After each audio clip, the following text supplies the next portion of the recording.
Welcome, everyone. Welcome to the second panel in our discussion series on governance of green transitions that we are hosting this week at the Institute for Innovation Public Purpose at UCL. And today we will talk about finance, more specifically about financing of innovation and development. And we will also focus on the Global South. I apologize for this very crude category. In the interest of time, I am referring to, it's a shorter version. This panel discussion is also linked to the forthcoming special issue that João Marcos here in the room, Manuel Gonzalo, who sent his apologies as he is traveling to Korea for teaching at the moment, and myself, we are co-editing in Innovation Development Journal. And the special issue is forthcoming in December this year. And the idea behind it was to put together contributions on financing related aspects in the context of development, and also to put it in the, to speak to the community of innovation scholars to add to existing literature on innovation systems. But today we will have a broader conversation. We will not focus strictly on innovation systems. And therefore, let me introduce our truly distinguished speakers.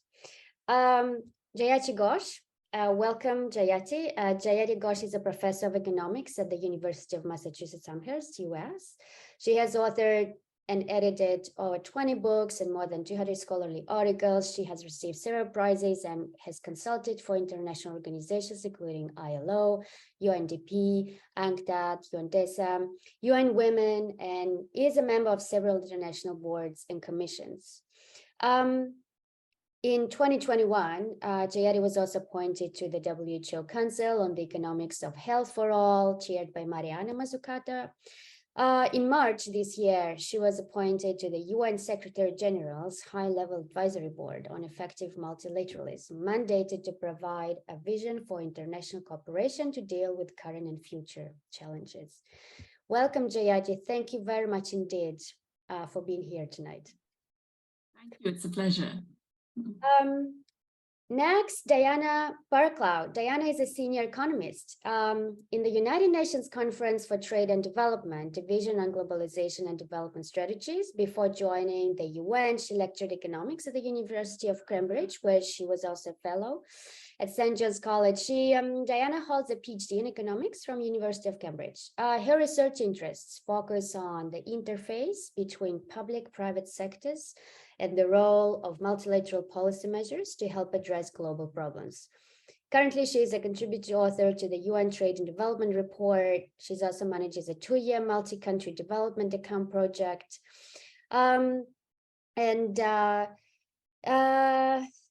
Which is titled, Strengthening Pro-Growth Macroeconomic Management Capacities for Enhanced Regional Financial and Monetary Cooperation.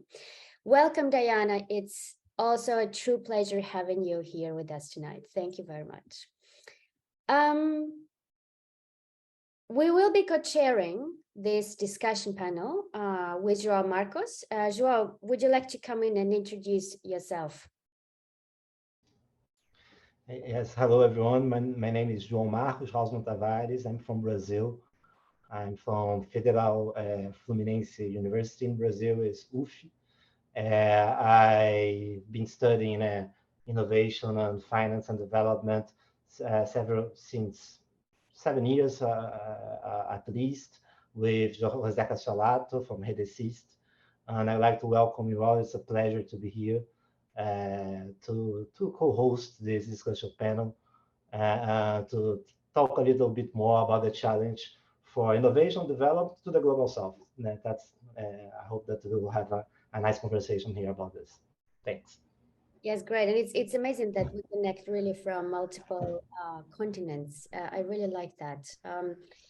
Well, myself, just briefly, I'm Olga Mikheva. I'm a Marie Curie Research Fellow at IPP. I work similar to João, come from innovation industrial policy background, but I work on the finance, development banks, and such, and financial governance.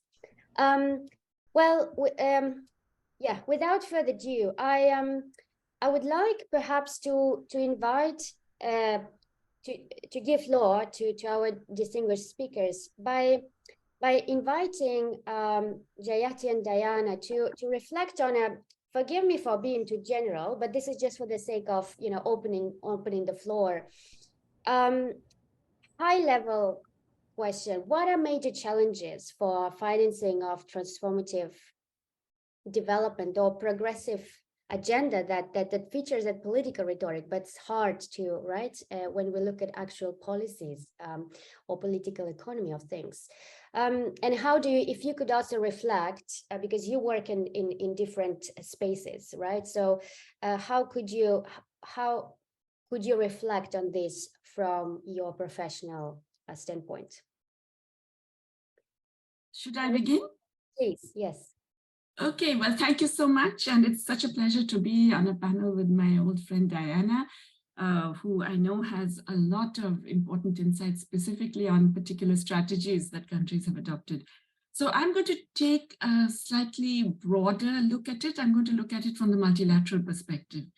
And if you like, the sort of takeaway is essentially that the current multilateral system doesn't help this process of either innovation or development, especially for a green transition, but in fact, it actively impedes it. In other words, our global architecture is not just broken from the point of view of resilience, but it is massively broken from the point of view of enabling the required investments. And how do we know that? Well, we know that any reasonably just green transmission is going to require very, very significant changes and massive public investments. It's going to require, I mean, the estimates vary, but no reasonable estimate is below $2 trillion a year. And many of them go up to 6, 7, depending on who you talk to. $1 trillion a year. About more than 60, 70% of that would have to be spent by, well, we can't call it the global south, as you mentioned, because it's so diverse, but the ones who are not in the global north, let's put it that way. The low and middle income countries. And yet we have committed finance, multilateral committed finance, or in the range of about $80 billion a year. So we have a tiny fraction of what is required. Even that committed finance has been tardy and often comes in such a way that it can't really be used. So number one, we have massively inadequate finance, and there are many ways of dealing with this. We can look at what the multilateral development banks are doing and why they cannot become green banks, what is required to do that. We can look at the capital adequacy requirements that they're using, which are frankly irrelevant and not valid anymore. We can look at the distribution of IMF quotas, the SDRs, the special drawing rights, which is the IMF created liquidity, which could be allocated to developing countries using different criteria from the current criteria, which might give them access to finance. There are many ways of dealing with this. Unfortunately, the system has been, I won't say even slow to respond, it hasn't responded. We haven't got the kind of response we need.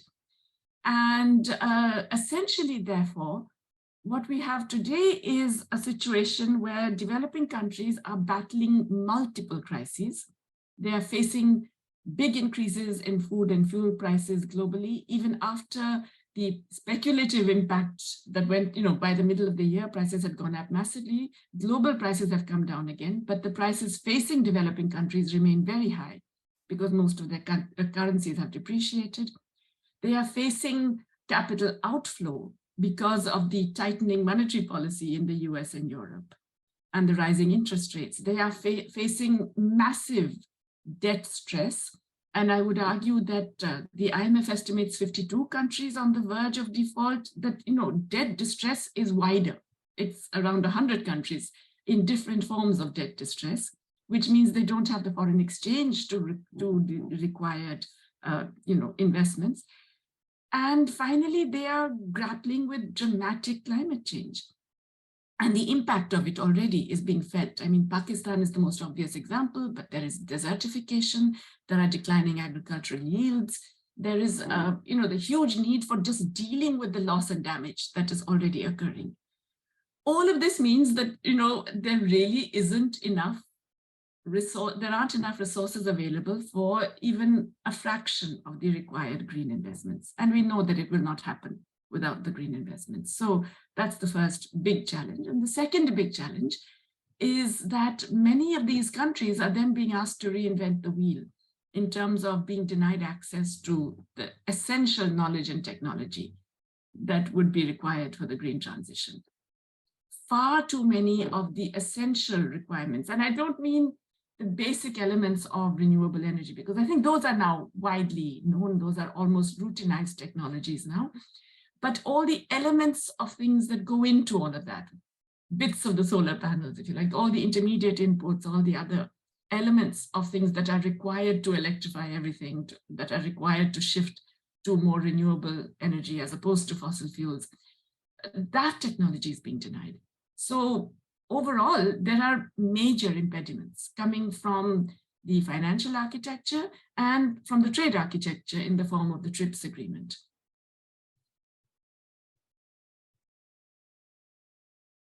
Yes, to name just a few, but it's right. Thanks, Jayati. Diana, would you like to come in and perhaps share, your observations also, how these topics, right, how delegates that you meet on a regular basis, what types of questions they come to you with? How do they reflect on it? What are the, is there any optimistic or any prospects that they convey, or how do you see it from UNCTAD perspective? Okay. Well, first of all, I would just say thank you for inviting us for this. It's a little bit different the way you pitched this presentation as a conversation. You don't want any slides, you want us to discuss. So that's nice. So thank you very much for that. And thanks for the interest in UNCTAD. Following Jati is never easy. So anyway, thank you, Jati, for setting the scene. Firstly, I would have to say that I have to agree with absolutely everything that she said. I mean, it's a fairly bleak picture that she paints. But if you look at the title, the cover page of our Trade and Development Report for this year, you see that we also have it's a very dramatic picture. We have this kind of bleak black background with the picture of the world, the globe, and covered with fractures. And the title is Development Prospects in a Fractured World. So again, our TDR this year is really, we would say have the same kind of message as Jayati. In fact, that these multilateral processes are broken. The flaws and fractures that we see, they're not blips, they're not kind of unexpected little problems. We see them as being actually kind of baked into the system. They're hardwired into this system. So it's not like a one-off thing that's going to rectify itself. It's actually inherent. So in this environment where these very broken multilateral processes, which are so important given that the problems go way beyond national boundaries, what do national and regional institutions do to try and find themselves some breathing space, because they can't sit and wait for the multilateral processes to be perfected or to be even improved. Countries and governments have to move on and try and work with what they have. So you're asking me, Olga, to find some kind of positive thing in here. So positive is maybe a bit strong a word, but the point is that these countries and regions do try. And certainly what we saw with the COVID crisis, I guess, is that, and I mean the economic aspects of the COVID crisis as much as the social distancing and health aspects. But what we saw is that governments nationally and regionally really relied on their public institutions, and particularly their public financial institutions, to try and create breathing space. And so, and in many cases, they were innovative, I would say, in the mechanisms that they used and the approaches. So, in this fractured world, they struggled to respond, and they did find some space to respond. But going back to, the sense of what we face now with this coalescence of so many crises, this massive debt, the climate distress, all of these things all coming in at once. Well, I think the biggest thing that we're looking for right now, certainly in my work, is how countries and banks can really scale up to get this finance that's needed to approach these problems. And, we're looking for trillions of dollars per year, not just hundreds of millions or hundreds of billions even. And, scaling up was already difficult, even without this environment. I think it's worth noting that over the last decade, a time of historically low interest rates, and kind of relatively benign prospects in some regards, certainly compared to how it looks now, scaling up didn't happen. We did not get the big substantive increase in the global climate finance that was pledged. And in fact, Oxfam reports, if you look at what's actually effective finance, it's even half that amount that has been given. The finance that's been put together is peanuts compared to what we need. It's not going to where it's needed. So it goes into areas that are often speculative or housing, real estate, rather than into green activities or more risky activities or activities that will create a better future. One of the main issues that we've been looking at, and I could talk about this a lot more because we've been looking at what kinds of finance is available and where it goes. But I think to stand back a bit, the issue that concerns UNCTAD so much is that, to respond to this very fractured moment, we're really talking about a transformation.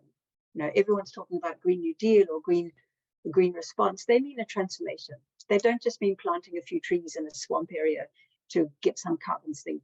What we're talking about is transforming the way that we produce and consume things.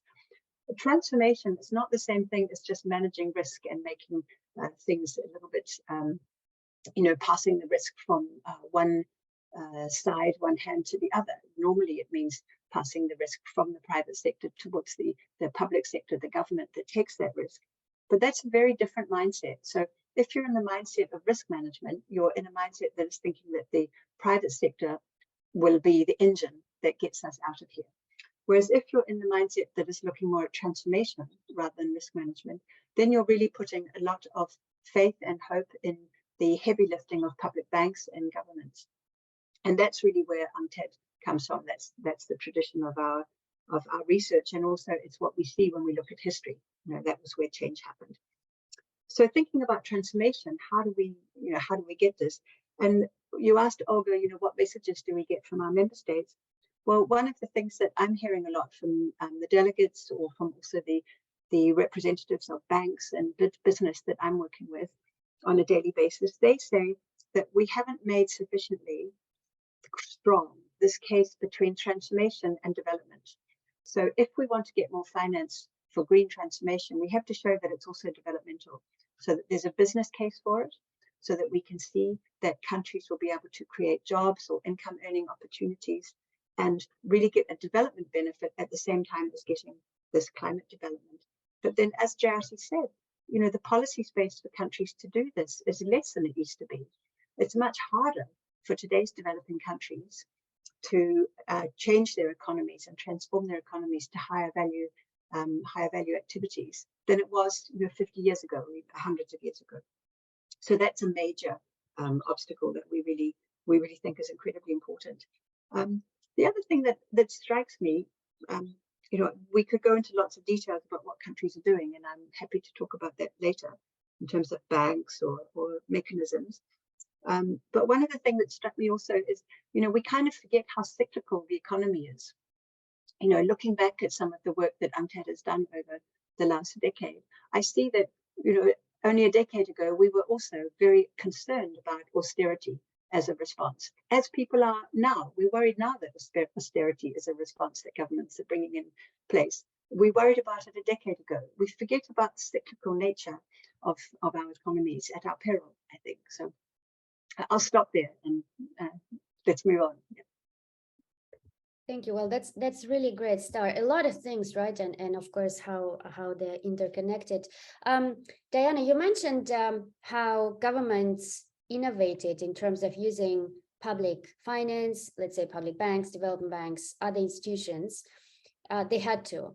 And I think that also raises a question of capacities, and also perhaps Joao can come in with a question on challenges. But before that, I would like to follow up on Jayati's part that you mentioned. Yes, I mean, the multilateral system is, I mean, it created the imbalances that we now look often at the very same institutions to help us bring about transformative change, right? I would like to ask my question in the following way. recalling the famous quote from Leonard Cohen that there are cracks in everything, for the light to come in. So I wonder, what are the cracks that could be used in a strategic way in that system, if any, in the foreseeable future, through which the change might come? Yeah, this is such a difficult question because at one level, it's hard to see the cracks. What we thought could become cracks in terms of, let's say, China emerging as a very major investor or at least provider of resources and so on, is less of an option today. It's Chinese investments and lending abroad have come down. They are being quite, shall we say, not rigid, but certainly not as easy in terms of rescheduling debts as many of us had hoped. And so it doesn't seem as if, developing countries, the rest of the South, can look to China as a way out in the same way. I do believe that there are some possibilities in regionalism. And certainly we saw during the pandemic, the African CDC was a very major, it was really the thing that saved Africa to some limited extent in the process of the pandemic. We know that that experience has made the African Union much more oriented towards various different regional initiatives. And to some extent, they also seem to have been able to bury some of the geopolitical differences that existed. So that's one. In Latin America, we are again seeing, I hope, the emergence of governments that will be more willing to consider the necessity of a green transition and think of how they can pool their resources. We're also seeing more innovative approaches to taxation certainly in Chile, in Colombia, with luck in Brazil, and to a lesser extent already in Argentina, which means that they will, be able to generate slightly better fiscal capacity than they have had in the past. But everybody seems reconciled to the fact that the next COP27 in Cairo is going to be nothing, just as Glasgow was nothing. And to me, that's terrifying, because what if this particular COP also does not deliver? I think we're going to find more and more developing countries saying, well, the hell with multilateralism, the hell with any attempt to do any of that along with the rich countries, because they're not delivering. Now, that, of course, is terrible for anyone who believes in international cooperation, as I do. I'm just wondering, however, whether that approach might actually concentrate the minds of G7 leaders, which at the moment is not concentrated.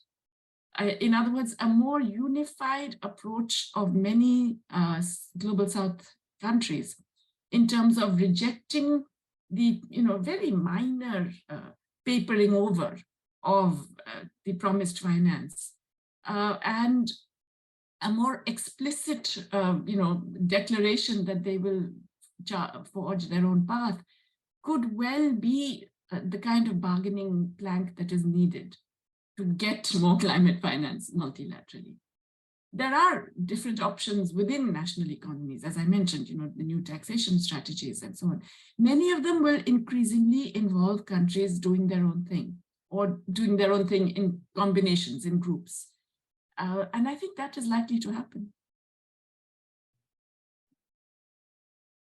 Thank you, Jayati. Joao, would you like to come in? Yeah. Sorry, I like to keep on this direction. I was wondering, Jayati, whether you think that since the federal budget of the nation states astonishingly more heavily, more important in financial in terms of financial power than many of the today's, I'm thinking about Brazil at least, of many in relation to many of today's multilateral organizations. So don't you think that the how do we deal with this federal budget, and how do they relate to, for example, mission-oriented policies or not? It should be maybe even more important to map this, to see which are the directions taken by the different governments at the local levels, and how are they supported or they are not supported by these international organizations, because there is no way that will tackle climate change. We will have governments in global south. This is happening even in Brazil, for example, that are not really committed with that, and they do have a major influence on federal budgets. So how do you think that this multilateral organizations or internationalism can build with such a strong position that these governments that sometimes they are not really committed to climate change, and how do they impact the federal budget? So how we can deal with that at the international level and the national level? Oh, wow. This is a nearly impossible question to answer. Definitely, you have, a Bolsonaro in Brazil saying it's not a problem. And I have, we have the autonomy to destroy the Amazon and so on. So yes, there are all of these concerns. But let's not forget that even the governments that claim they're concerned about climate change, the US administration, for example, it does have the new act, the new Inflation Reduction Act, which contains a number of, greening measures, but it also continues fossil fuel subsidies. It was a concession that extracted by Joe Manchin. And in fact, it doesn't just continue them, it increases them. Now, so what we do, the same in Europe, that yes, they are investing in green, but they're also continuing to enable and subsidize fossil fuels very, very significantly. So, and the response, basically that means that, carbon is priced all wrong. The response then is for all the rich countries to say, well, we will do a border carbon tax. And that will actually inhibit other countries from engaging in very carbon intensive production, which ignores the critical role played by their own subsidies in destroying, if you like, generating the wrong incentives for fossil fuels. The IMF estimates that the fossil fuel subsidies, if you measure them correctly, that is including the indirect subsidies, is $5.9 trillion per year, close to 6 trillion, not 550 billion, as is often tossed around as the number. Now, that definitely skews the incentives in favor of fossil fuels. I think it's true that we have some governments that explicitly say it, but far too many governments don't walk the talk. They talk green and then they wallow around in the mud, if you like. How does multilateralism respond to that? This is something we have been, certainly I'm on a board which is trying to do that, and we have been ramming our heads against this particular wall for a while. The idea I think that we all had was that we appeal to enlightened self-interest. It is really not in anyone's interest, including in the rich countries, to continue this because it's a path to destruction. We know that climate change and planetary ecology does not look at visas and passports and so on. And so everyone is affected, including these advanced economies, as we saw last summer, for example. So we assumed, or we hoped, that enlightened self-interest will drive governments, including in the North, but also in the South, to recognize this and to take the appropriate measures.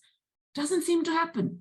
Doesn't seem, you point out that this is going to be devastating for your own country, and you will be spending a lot more in dealing with the impact of that. Still, we don't get this change. So what does one do to make that change? It's a tough one. I wish I knew. Maybe all of you young people will have a better perspective on what will actually push that change.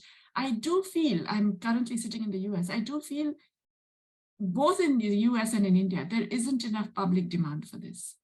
It's a small fringe group that is demanding it. It's not the broader public that is demanding dramatic, and I think Diana used the word transformative.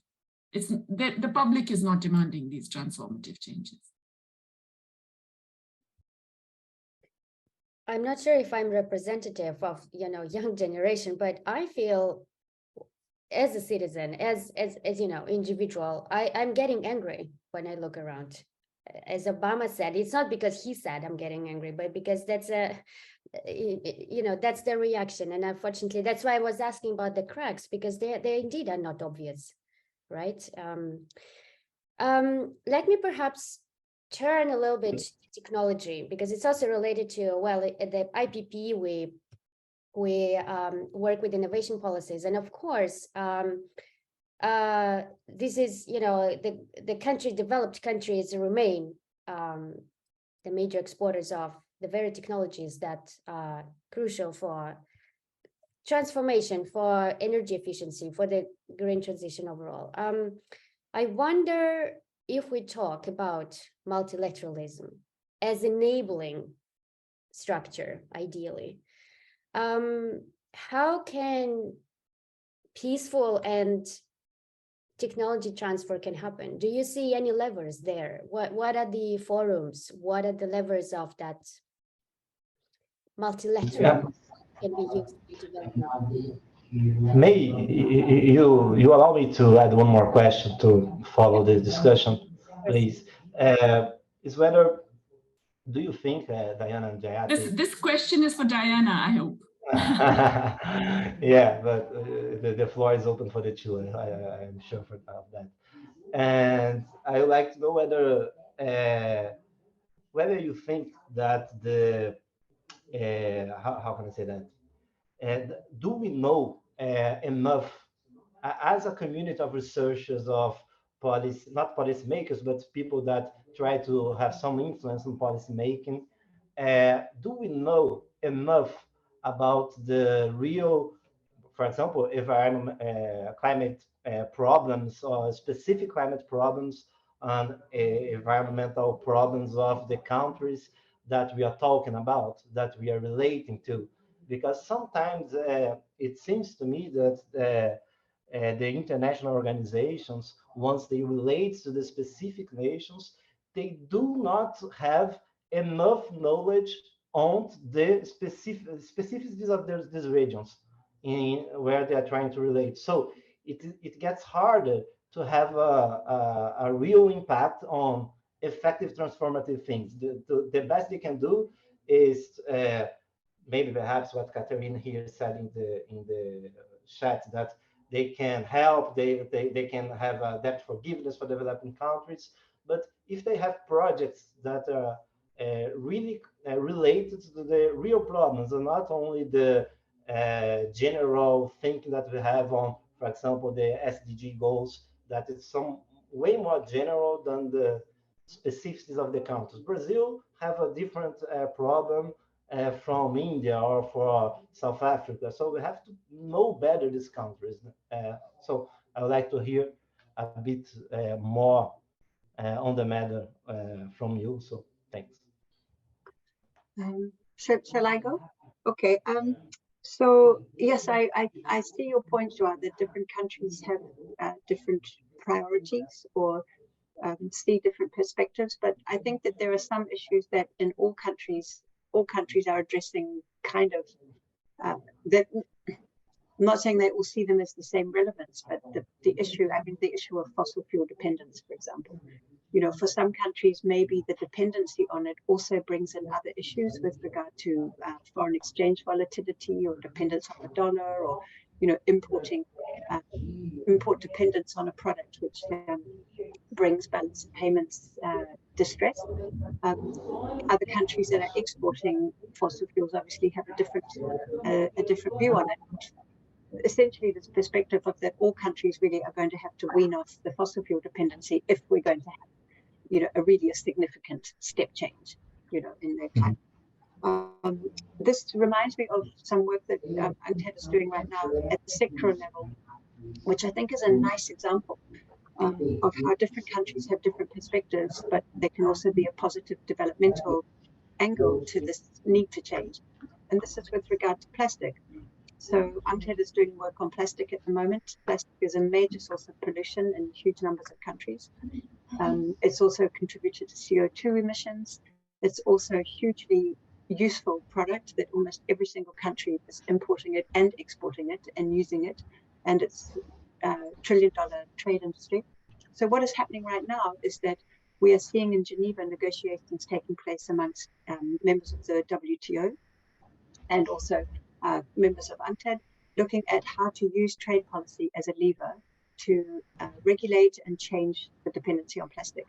So this is an example where countries are coming together, they're using multilateral processes to try and bring about a change. I mean, yes, of course, it's full of contradictions, because at the same time, many of these countries are still subsidizing fossil fuels, you know. So, but at the same time, there is an awareness that that this is a sector that, number one, it needs to change. Number two, there's strong consumer pressure for it to change. Number three, some industries are trying to change, maybe not as much as they could, but they are trying to, they're starting to change. So then what is needed to make that increase? And here what we see is that for many developing countries, they do actually have, first of all, massively exposed to plastic. So for some countries, plastic exports are maybe 20% of their exports, because you think plastic also means clothes, synthetic clothes are plastic, as well as products.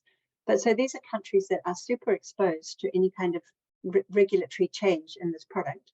But if we're going to transform this whole industry, they're going to have to transform from what used to be looking like a good development path because it created jobs, but now you need a different path. And one of the obstacles to doing this, or there's huge obstacles, of course, you know, because it's a big industry with decades of entrenched interest. But one of the obstacles to doing it is that the technology for making these new products is expensive and held in the hands of, you know, a small number of Western countries. So one of the ways to get out of plastic is to use new products like seaweed or cellulite or cellulose products or milk, you know, all sorts of unusual things that developing countries actually have a comparative advantage in producing some of these things. But that is a different step to go forward and now make an alternative. A substitute is the word we use it because it's something different, a substitute to plastic. So this is a big growth area that people are starting to work in. It's looking, you know, there's some positive hope here. So then we look at, well, is the finance going there? And no, not yet, because green finance is not going there. In the petrochemical sector, I have a research colleague, Guy Finkel, who studied more than 3,000 bonds in petrochemicals, and we discover that only 20 out of 3,000 bonds were green bonds, and only 2 of them were transformative, and none of them had any kind of requirement to that the bond was contingent on actually using the money in the way you said it would. So it's a kind of stop, start, positive, negative dance that's going forward. But on the other hand, more kind of optimistically, you know, can you think of any time in the last 10 years, 10 years ago, would we have imagined that there was such a strong, cohesive voice for this kind of green transformation? Olga says that, you know, she's angry. Well, a lot of us are angry, and you know, we do want to see transformative change. And I would never have imagined 10 years ago that we would actually have such cohesion on this demand for change. Now, Jackie, I agree with you, it's not enough, and maybe it's not very deep-seated, but it's still so much more than we had a few decades ago. Jackie, would you like to? Yeah, I completely agree with Diana, and I think the whole plastics example is absolutely fascinating. But I mean, I think what's so interesting also about the whole plastics discussion is that it was China's ban on the import of plastics that concentrated, you know, everybody else's minds in a way. China was the largest importer of plastics and supposedly recycled it, discovered it was a health hazard, banned it. Then you get those various treaties and attempts at negotiation, and now the much more serious negotiations than the WTO. So I think that kind of goes back to the point I was making about how maybe you need some unilateral moves on the part of developing countries to get the North to respond in a way, you know, because otherwise on its own, it's not like they suddenly become Mother Teresa and say we will do good to the world. It doesn't work that way. We have questions from our attendees, and I would like to, because we talk about technologies, I would like to bring in the one from Javiera first, because simply it's on the question of technologies, and let me read it out loud for Javiera. Hi everyone, I'd like to ask you about negotiation power of global South countries at the international level, particularly how to avoid that new technologies lead to some extractivism, for example, demand of cobalt, lithium, other rare minerals, materials, that are obviously also crucial for green transition.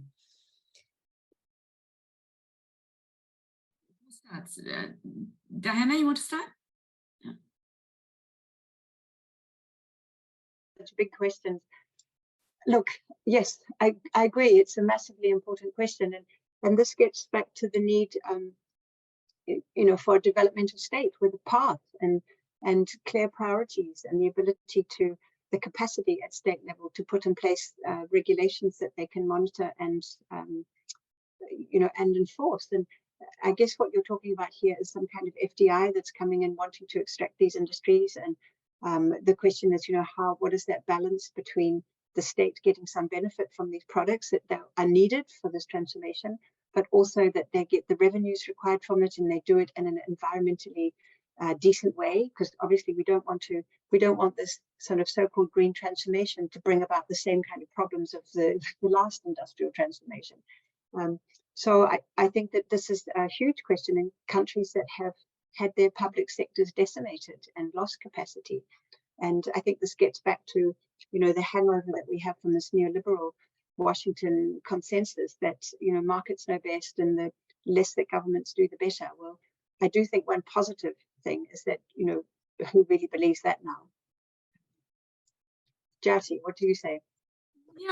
Yeah. So, on the new extractivism, I agree. In fact, I have a paper for the Club of Rome on the concerns about the new extractivism. But let's remember, the old extractivism is still around and persistent. I mean, there's actually still much more investment in fossil fuel and coal, and under very terrible and destructive conditions. So let's not forget about the old extractivism. Yeah. It's absolutely right that we mustn't allow the demands for rare earths and new minerals and all of that to go the same path. That's absolutely true. It's also true that it's already happening in many of these countries. I mean, the lithium triangle, already there are many stories of how, the local people are being exploited, displaced, the ecology is being damaged, all of that definitely happening. On the other hand, I think there is a bit more consciousness. If you're looking for the cracks or the silver linings, I think there is more consciousness about this right now.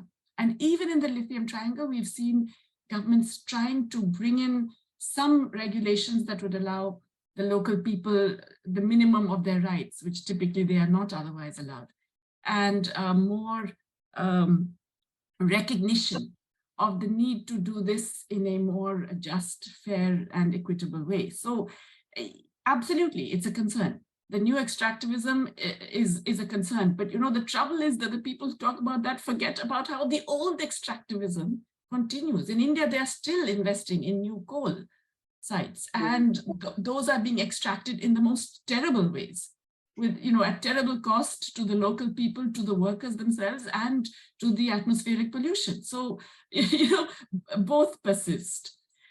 There's there's a good question on debt forgiveness. I think Catherine has asked that. Absolutely, it's essential. It's essential on so many levels. Of course, it's essential to free up money for green finance, for green investments. But it's also essential because otherwise we're sitting on a ticking time bomb.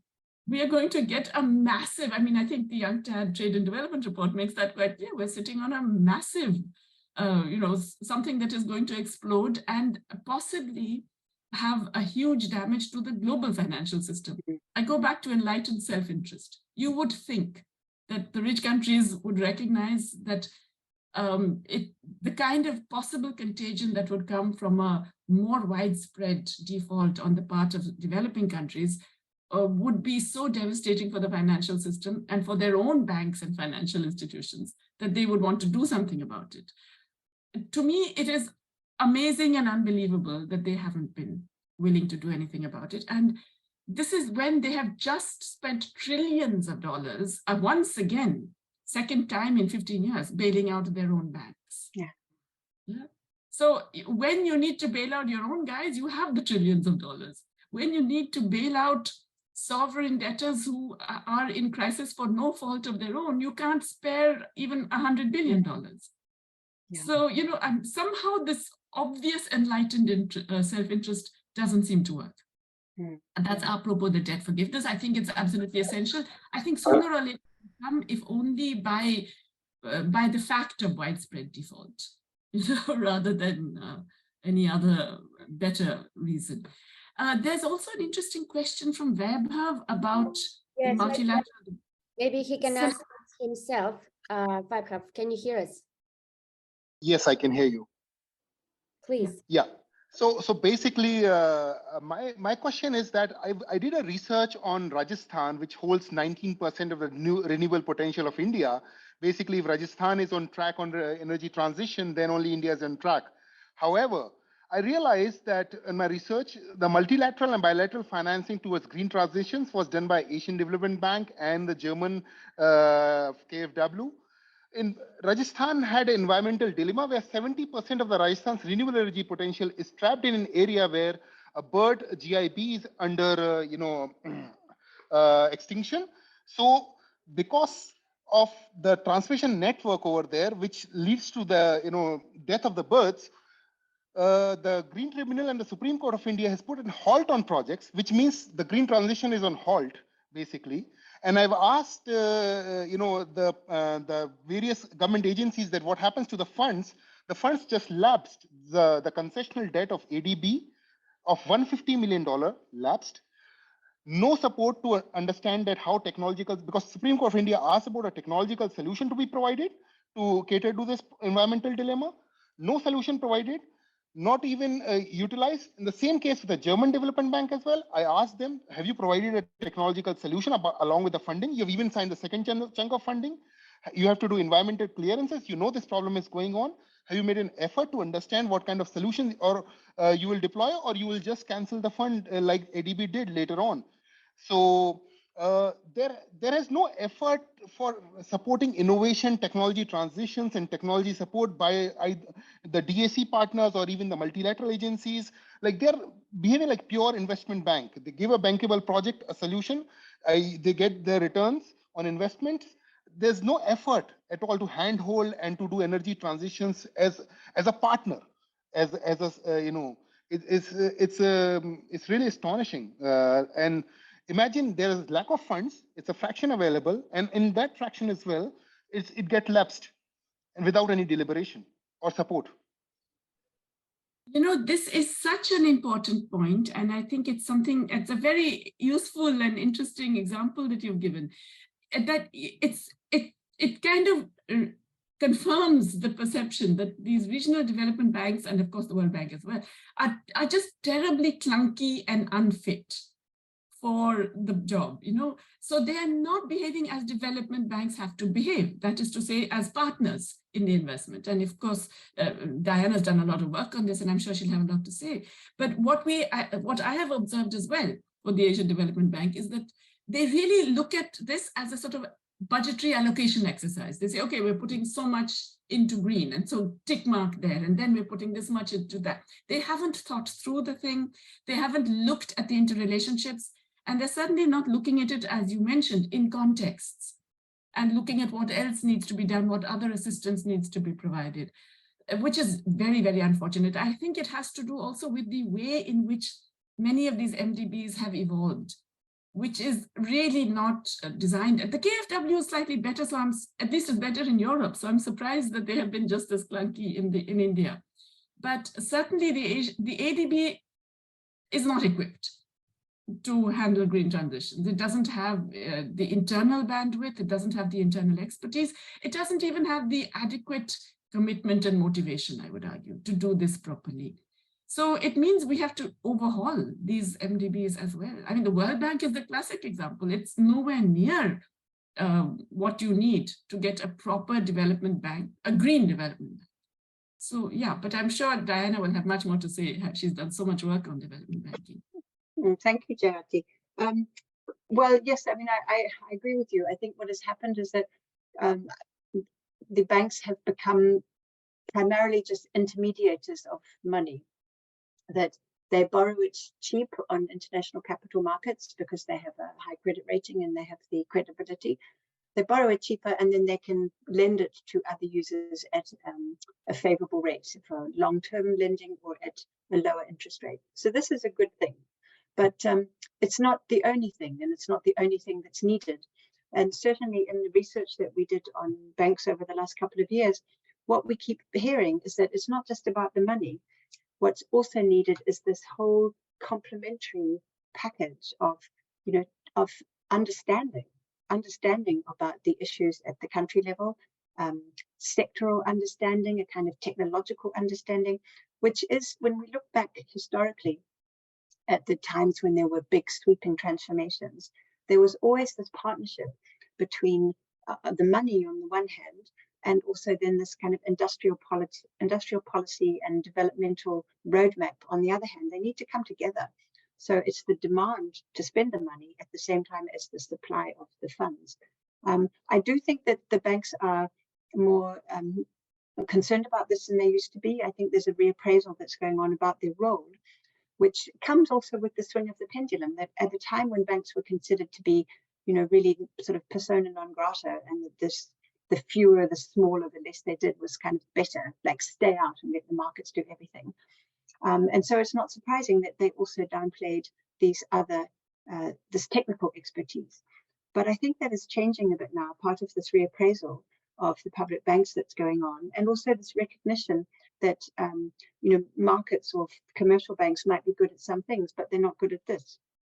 And so to do this, you need a different kind of a beast. You need a bank that brings together managerial and technological expertise as well as money, and has this long-term view that can think about economic benefit, not just financial viability in the short term. So I agree with Jati, but I do think that the prognosis is that I do think they're trying to change, and that's what I'm seeing in these various meetings that I've been a part of, or also these interviews. I've interviewed a huge number of development banks over the last year, and I really think what we do see is there's a renaissance for them. They've got more breathing space, partly on the part of their owners. These banks are owned, well, the banks that I'm looking at are owned by governments, either local government or a national government, or indeed a multiplicity of governments. And the governments are also having to wake up a bit and say, well, what do we actually want of our bank? We own it. What do we want from it? And there's a big call here to say that actually banks need to have a mandate that reflects the demands of these times. And this mandate might be to be very developmental. It might mean to take some risks with loans that are long-term and that maybe don't bring a profit or a return for a very long time, but they're extremely useful in terms of what society and transformation needs. But in the past, the banks couldn't have done this because they're trying too hard to also get AAA credit rating, which their owners have required.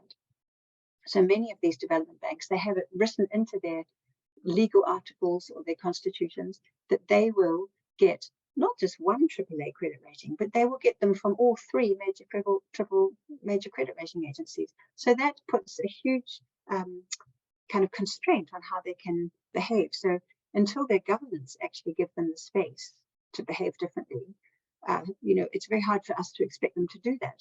So we need on both sides these changes. I'm going to stop there. Joao, would you like to come in? I think. Yeah.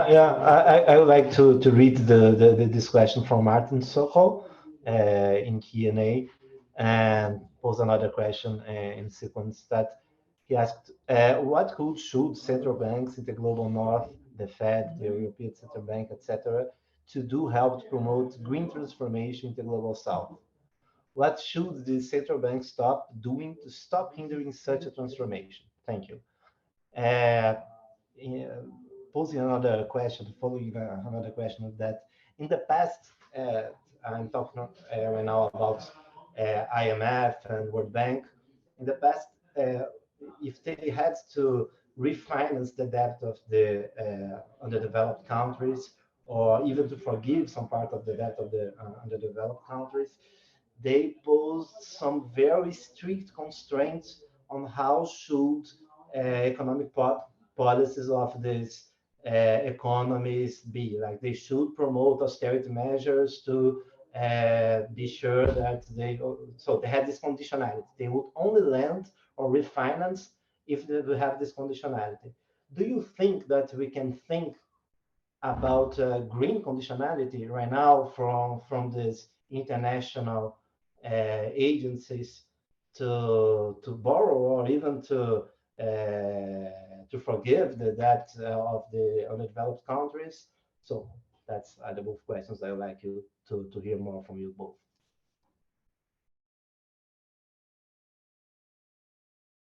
Diana, you're muted. Go ahead. Yeah. Thank you. I just unmuted. I would say yes, Joao. We did some research on this in our Trade and Development report in 2019, but there's a lot of people writing on this at the moment, including London, SOAS, Ulrich Volz, some in DECAR, also many countries doing things like developing countries too. Bangladesh, the bank there, his central bank has done a lot in terms of green policies. There's quite a list of banks that are doing this, trying to guide finance in a way which is more green. So creating credit, but also guiding it. And a bit in the way that we keep going back to the East Asian economies, but this is what they were able to do for their industrial transformation miracle at the end of the last century. It's much harder now, of course, because there's just so many more taps from which you can get the funds. But yeah, central banks have been part of that. There's a global network for financing green strategies, I think it's called, of central banks, which now just about most of the central banks in the world belong to. For the most part, that network is promoting quite, what's the word I'm going to say, not very bold measures. You know, they're talking about that countries and firms should disclose their climate exposure, for example, which might sound very kind of conservative, but actually is quite huge. I mean, once countries really do that, that is really a huge thing that it will certainly promote, hopefully more than just risk management. Hopefully it would promote kind of transformation out of that. But in your broader question, you know, should central banks think about the way that their policies impact on other countries? I would say absolutely, because of course the developing countries are the recipient of often, you know, huge capital flows in or out as a response to monetary policies in the advanced economies, which have been taken thinking only about the domestic problem and not about the broader global problem. How to require that is another question. Maybe Darcy has more insight on that. Yeah. Yeah, let me pick up on that, you know, in terms of what central banks should not be doing. And here I'm referring to central banks of the North, basically. Why? Because most low and middle income countries' central banks, many of them are being very innovative, as Diana has mentioned, but they all have to react. They have to be fundamentally reactive to monetary policies of the North. And that's terrible, because it forces them to raise interest rates at a time when their own economies really don't need that. It forces them to put various different kinds of controls which inhibit green transitions. And so, you know, whatever they're doing is despite that. So what should central banks not be doing? Well, central banks in the North, first of all, have to realize that inflation has many different causes, that the current inflation is not demand-driven, it is fundamentally supply-driven, and therefore you have to address those causes. So it's extraordinary here to watch central banks trying to combat inflation through tighter monetary policy and raising interest rates, realizing that it's not working and that inflation goes up, and then saying, oh, that means we have to do more tightening monetary policy and raising interest rates. So where you have clear cases of profiteering, of speculation, and so on, you address those. You put on price caps, which Germany is just finally beginning to think of. You institute profit taxes to siphon away the excess profits to reduce the incentive for that profiteering. You put curbs on speculative activities. These are obvious, and these are not, you know, rocket science that, oh my God, no one's heard of these. Yet they have not been done, and instead it's more and more pressure on real wages through the rising interest rates and the impact on mortgages and on all of those things. So that's internally, it doesn't do what it's supposed to, and it drives these economies closer to stagflation. Externally, it has devastating consequences for the rest of the world, which are, to me, you know, I mean, Diana said it's true that, you know, and explicitly so, the US Treasury Secretary said as much, that yes, we realize this will have an impact on the rest of the world, and we're sorry about that, but we're going to look at ourselves first. And that is once again an example of, you know, the complete absence of enlightened self-interest, because it comes back to bite you. You know, just as the lack of providing vaccines to the rest of the world means that Now they're desperately trying to give the 6th booster to their local people because the virus keeps mutating and taking different forms and so on. Similarly, this unwillingness to recognize the spillover effects and the collateral damage created by your own monetary policy, which is ineffective in terms of what you want to do, but it creates all this damage globally, I think is going to come back to bite them very badly. So yes, definitely that's what central banks should not be doing. Attempting inflation control through rising interest rates and tighter monetary policy in a situation where that is not the cause of inflation. In addition, what can advanced economy central banks do? Well, the possibilities are endless. Because now we know that it's not just, we always knew they could create money at the drop of a hat or pull money out of a hat, but now they've been doing it. They've been doing it for a while. They've been doing it from 2009, really. It is, provide. Now, if even, I put my neck out and say, if even 1% of that could be made available to green fund, some kind of a green fund that would then be distributed across countries depending on who needs it where, you would have, a major shift in terms of available financing. So similarly with the SDRs, 400 billion SDRs received by 10 countries last year. None of them has spent it because none of them needs to spend it. And yet when the IMF creates a resilience and sustainability trust, which frankly, I thought it was badly designed, but the idea was to rechannel some of those funds into green investment. It gets 40 billion, that's all.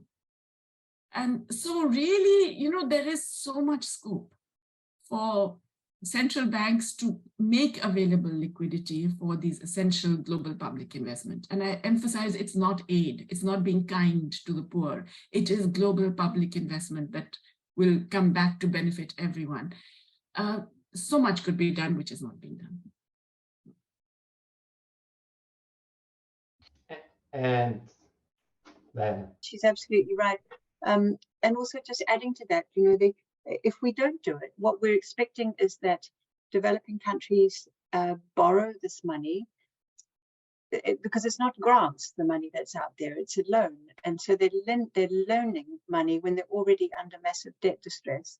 So again, this link is that if we expect the developing countries to borrow the money to put in place these things, are we then going to also agree to some kind of debt management or some debt write-off? Because without it, how are they supposed to do this? It's a kind of impossible, it's an impossible task. A bit related to this, I've just read, there's a question here in the chat from Catherine Howell asking about what we think of the role of limits of MDBs in fragile or conflict countries. And she says, I've worked on the partnership side.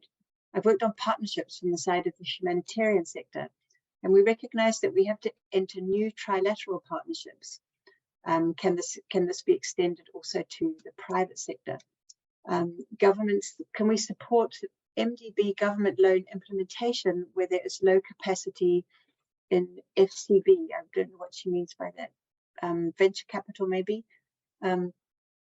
But I suppose here's the thing also is that, like, what is a bank? Okay, a bank is different from a grant-making institution. Banks may give loans that have a grant element in them. So, a loan may come from an MDB which has got half grant and half loan. And what it means is that instead of being, at LIBOR plus 1%, it can be LIBOR plus 0.5% because the grant takes away some of that cost of the capital. But the point is it's still a loan and it's a bank which is lending money to something that eventually expects to be repaid. And so banks are different from, from just a philanthropy or from a gift. Now, if you're talking about a fragile or conflict country and humanitarian sector, then the question must arise, what is the activity you're thinking about? Now, some activities can be revenue earning eventually and some cannot. And so we think about this, for example, in the climate debate, when we talk about the difference between adaptation and mitigation, for example. I mean, some of the adaptation activities will never earn a revenue. And so therefore, forget the idea that a bank is going to fund them. And maybe with the humanitarian sector in a conflict situation too, whether you're talking about something that is eventually going to be some kind of income generating activity, or whether you're talking about absolutely essential kind of humanitarian care. Some things banks could be expected to fund and some things they couldn't. So, you know, a bank is not the panacea to everything. Joao, would you like to come in? Yeah, I would like to know whether you think that what's the role that the public enterprise should have in this matter? Because one thing is to have a major, a good amount of money to finance projects on climate change, but who is going to be the enterprises now? Because if we try to just guide the private enterprises, it's a very challenging task. And even to do that with public enterprise is still another challenge, but it perhaps might allow other stuff, other projects, other to prioritize other goals than only maximizing the shareholder value. And so I'd like to know what you think about this new trend on public enterprises and what should be the role of them regarding climate change and green transitions. Okay, let me begin. Taking off from Diana's last point, there is a whole range of necessary activities, both for just meeting SDGs and for the green transition, which will never be profitable. And therefore, you have to think of them in global public investment terms. You cannot think of them as in terms of only, you know, de-risking private initiative, which is how typically a lot of this is talked about. There is far too much, I mean, there is a lot of discussion on the fact that, you know, public money is never going to be enough. And I think that's true. But the problem is that it fails to recognize that there are a lot of activities in which private sector is not going to be interested no matter how much you de-risk. Because these are fundamentally not profitable activities. They're not designed to be commercial. And we really have to ensure that there are sufficient public resources for this. So I think one very big part of recognizing what is necessary is to bear in mind that the green transition will necessarily involve a huge role for public investment and therefore for public enterprises, both departmental and non-departmental. In other words, you know, it will be health, education, sanitation, etc. But it will also be the kinds of activities for adaptation, for loss and damage, for coping with climate refugees, etc., which are really not part of a profitable endeavor. We have to therefore think of the ways in which public wealth can be restored. And here, just to remind people, there's some very interesting work done by the World Inequality Report, Thomas Piketty, Lucas Chancel, and others in Paris, which points out that the last 50 years has seen a dramatic decline in public wealth as opposed to private wealth globally, in advanced and in low and middle income countries. And what does that mean? It means that it's not just that the wealth has gone down in monetary terms, it means there's therefore reduced resources for the public, quite apart from the inability to tax, which is another issue altogether. And therefore you cannot rely on non-tax revenues anymore. In some countries, and many are in Europe, there's a negative wealth of the public sector, which is ridiculous and which has been historically untrue over the previous 150 years.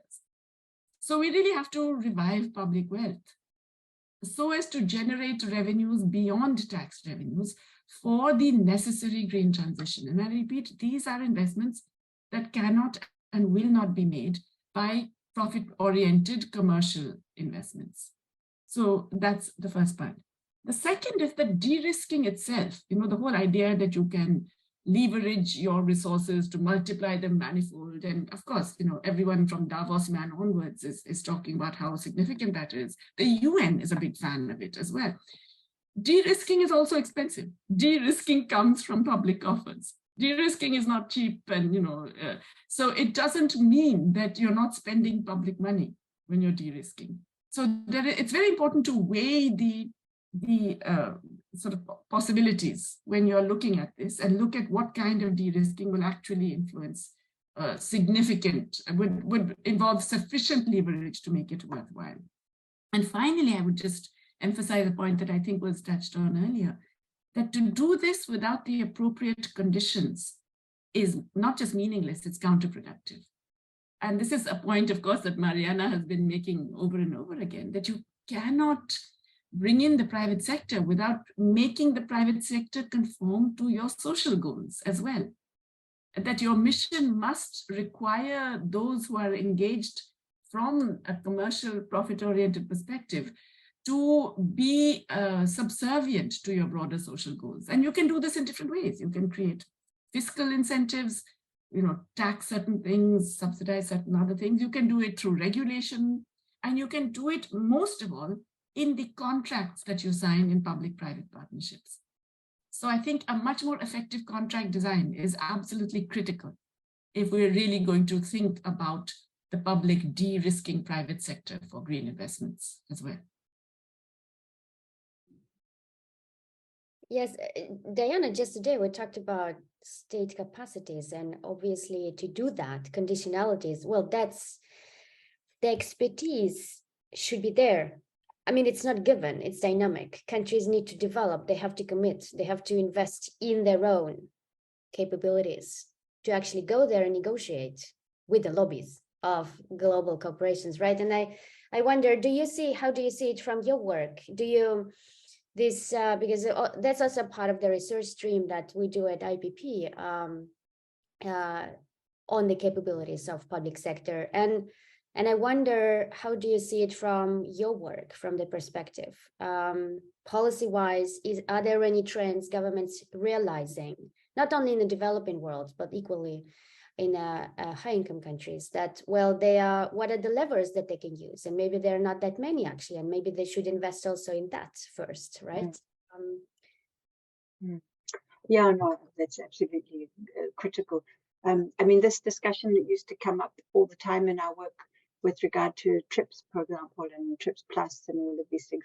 And, it was very typical. You'd go to a meeting with delegates from a developing country and they would say, I did the telecoms negotiation this morning, and now this afternoon, I'm now doing fishing.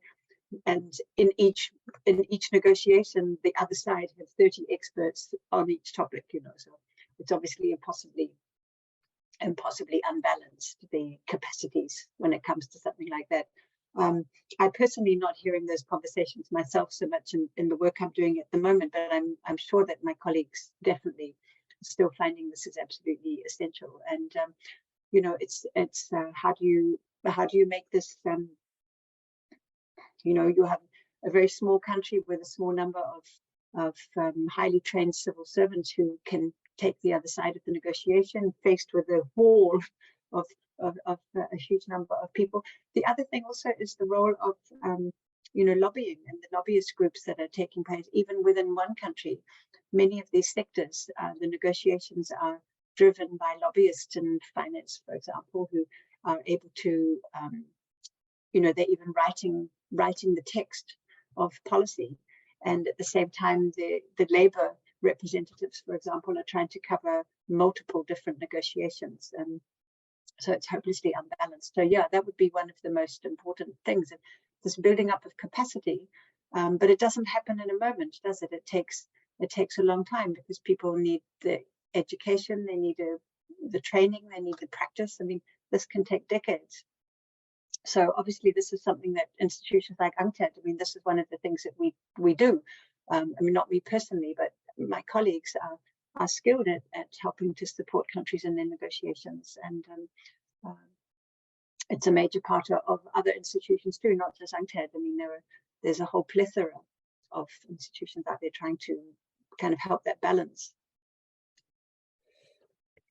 I'm conscious of the time, and we have a 90-minute session today. So I think, João, we have 2 questions left. I would like to finish with a question about COP or similar, or its equivalent. What?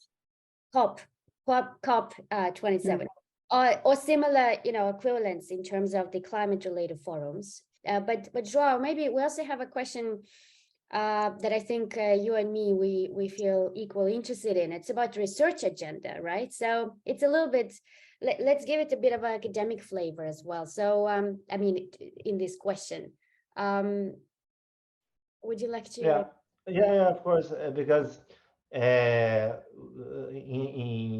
see that this field of finance of innovation, in spite of the fact that it's very important, it's still not as much studied as it should be. So the question I like to pose is, I mean, the research agenda for finance of innovation is still undeveloped in many dimensions. So especially when it comes to the concerns of the real economic, social, and political problems in the global south. So I would like to know in which directions you think that the research agenda on finance and innovation should go in order to help overcome its most important flaws and to tackle the most important questions for the field. So what should we be researching? That's it.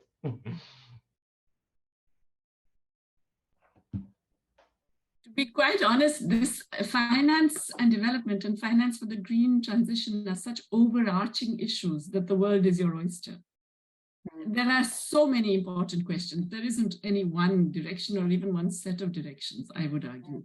There is so much. There is looking at the whole issue of blended finance and how successful it is, what are the conditions under which it could actually deliver something. The role of monetary policy, the role of central banks, the role of development banks, both national, regional, and multilateral, the significance of pricing and the role played by public finance, and in particular subsidies, direct and indirect, in shifting incentives in particular ways, the significance of financial regulation in creating and guiding investments in particular directions. I mean, there's just so many, and of course, debt management, debt crisis, debt management. I mean, there's so many directions that you could go. Having said that, I think what we have left out in all of this discussion with respect to innovation is the role played by the monopolies of knowledge. And I really want to come back to that. Intellectual property rights is such a barrier. And until we renegotiate TRIPS, it's going to be incredibly hard for most low and middle income countries to actually beat, just money is not going to be enough. So I really think, that has to be given equal status in terms of one of the obstacles that we have to somehow work around. Yeah, I would, I think Jayati's given you a pretty big research agenda. There's enough there for every PhD student in the universe. But I also find, just personally, in my own work, what I'm trying to do is to find this kind of link between finance and the complementary policies that help you do something with the money, because the money is not the only issue. And I think, I know when you're looking for money, it seems like it's the most important thing. And certainly if you don't have it, you can't take the first step. But to have the money alone is not enough. You also need to have a sense of where you might want to go with it. And that requires some sense of creativity in terms of the spending of the money, or where the demand might be, the industrial policies that would support it in a long-standing way. So to my mind, that's certainly an area that UNCTAD is looking at. But everything else that Jayati said, well, we're looking at those things too, but not by ourselves. I mean, we work very closely with academics. We need you. We need you to help guide our work, and we need you to help inform our work. So this kind of conversation that we're having is really, really important. And I think that, as Jayati's shown to you, it's a pretty broad agenda out there that needs to be addressed. And maybe the most important thing is, how do we make sure that we share the findings when we do get them, so that we should share our failures as well as our successes. And when we go down a cul-de-sac, maybe it's a good thing to also signal that to people. It might be a sign that we needed to ask the question differently, or that certainly I think that what we see published is only a small proportion of the work that actually goes on. And it would be good to have more more engagement with all of these research processes, not just the kind of successful final product. That's it. And also understanding what doesn't work. Very often we do research on positive stuff, but and that's hard to publish. So everyone wants the best practice, but sometimes you do not from what didn't work. Exactly. Yes. Well, before we still move to COP, I would like to read Harry's question because it's still one more in the chat on prosperity. So Harry's Khan studies prosperity at UCL, and the question is related to that. So how big do you think debt, again, is an obstacle for financing of innovation development in Global South? And what role can you think institutions like UNDP and other can play in mitigating to rethink prosperity? Well, an obvious question is prosperity for who? Because, quite a few people have got pretty prosperous in the last few decades. So, we would also be wanting to think about distribution. And I think that that's absolutely essential for the discussion. Then this question, how big do we think debt is an obstacle for financing of innovation and development? Yes, I think it's a huge obstacle, but it's not the only obstacle. I think these other policy constraints too are equally important, and particularly, Ha-Joon Chang is very famous for the book that he wrote about this, Pulling Up the Ladder, and all of us in our different parts of our work have followed this too.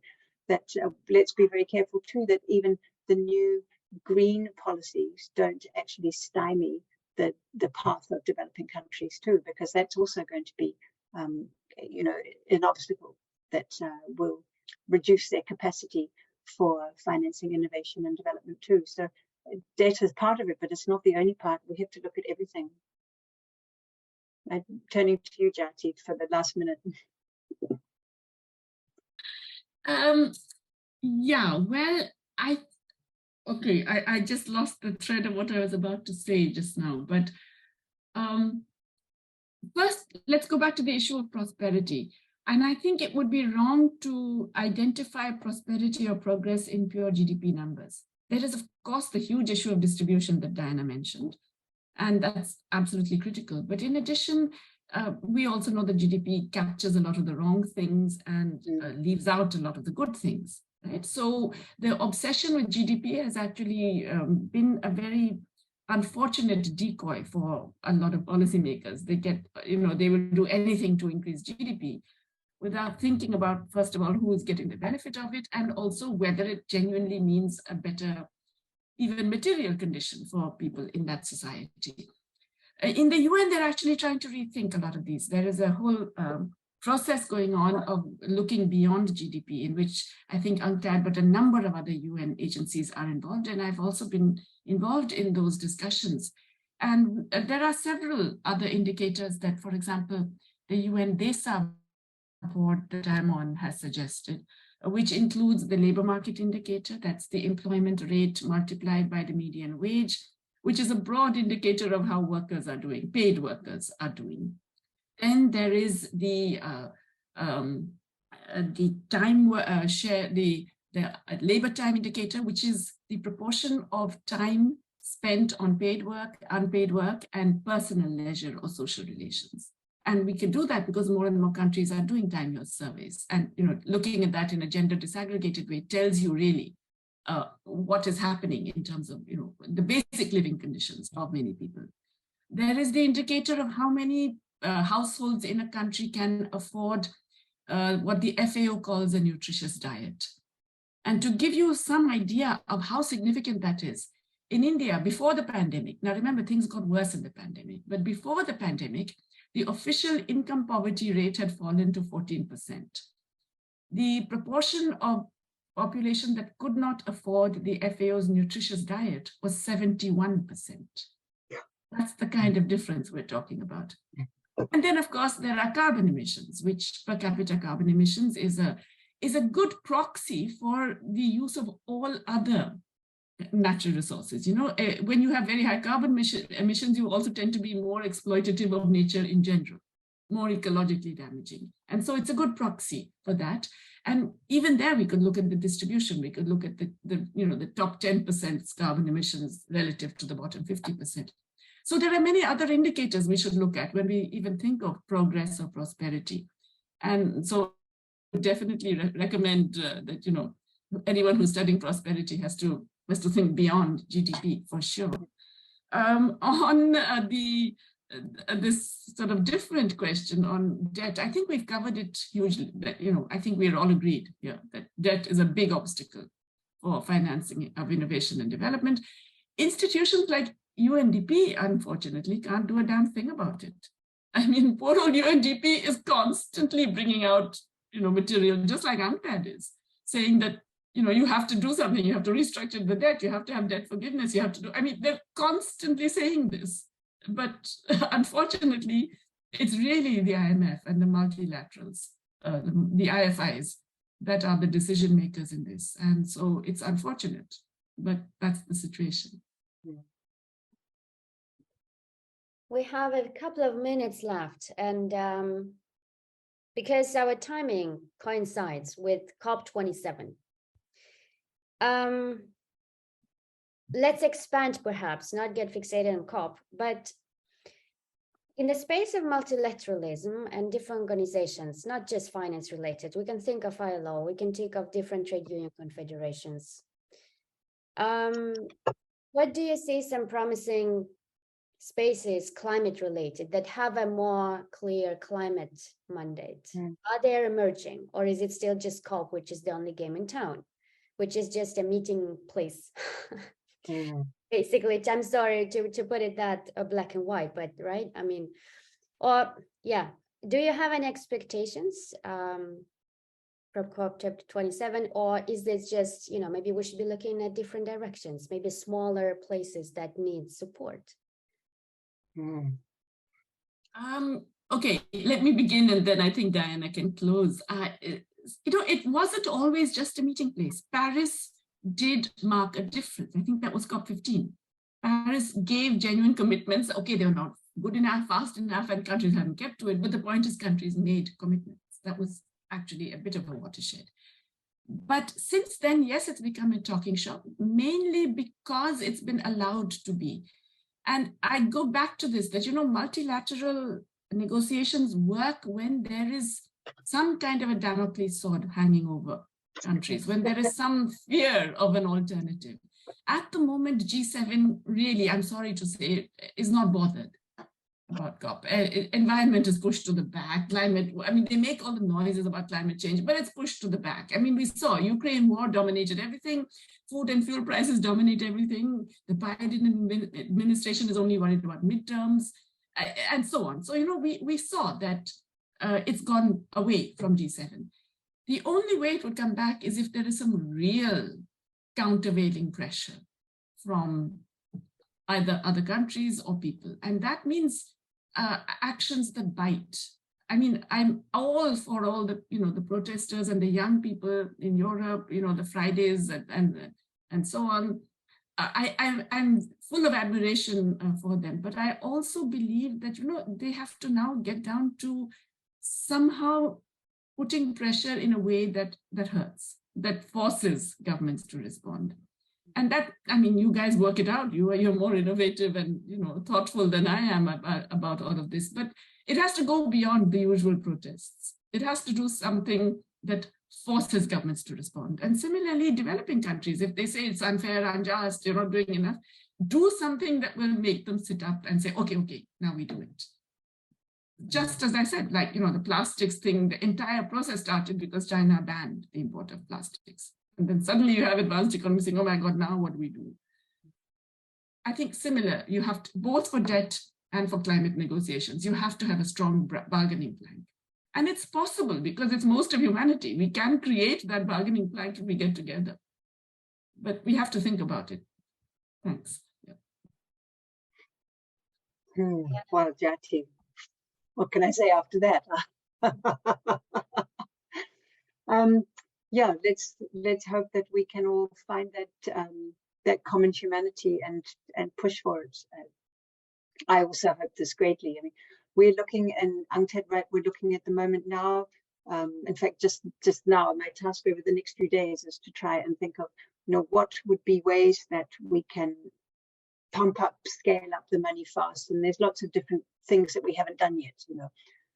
Developing countries actually own $8 trillion worth of assets and sovereign wealth funds. Why do they invest them in real estate in New York when they could be investing in substitutes for, polluting practices or products? That's just one thing, but why should we also expect developing countries to do all this task when, as I think it was Joao who said that, some people in some developing countries don't see this as a major challenge. In fact, not only developing countries, some people in all countries don't see it as a major challenge. So, this is still this question of galvanizing that need and desire to do something. And I think Jayati's right, when push comes to shove and when people feel a sense that there's no choice, then we do amazing things. And I think, COVID has been an example, or I should say the response to COVID is an example of what extraordinary things governments will do when they feel that there is the public support for it. The creation of trillions of dollars out of just air to be used for purposes that literally months earlier didn't exist. So, the money is there, and if the political will is there, extraordinary things can happen. But until we get to that point, it's probably not going to happen. Yeah. Well, I think, Joao, we exhausted the list of questions that we prepared for our speakers tonight. And I also appreciate the attendees also posting their questions. Thank you very much indeed, again, Jayati and Diana, for coming to our virtual room tonight. And of course, we hope to see you again.